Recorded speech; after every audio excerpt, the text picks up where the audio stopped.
عسلامة ومرحبا بمتابعي قناة شلال ياسمين. قبل ما نبدو في الفيديو ما تبخلوش علينا بالمتابعة والمشاركة بالقناة تفعيل الجرس باش يوصلكم كل جديدنا، وهذا طلب وليس أمر. اليوم باش نحكو عن برنامج علاء الشابي، حيث أعمل ضجة كبيرة لاستدعاء ضيفة غير مرغوب فيها من الوسط الإعلامي والشعب.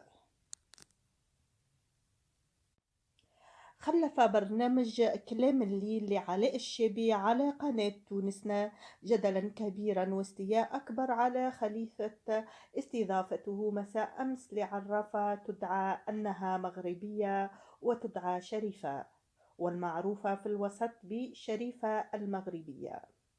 وقد أبدى عدد كبير من رواد مواقع التواصل الاجتماعي استغرابا من استضافة هذه السيدة ومنحها هذه المساحة على قناة فضائية ليتمحور الحوار حول الجن العاشق وكيف يمنع الفتيات من الزواج.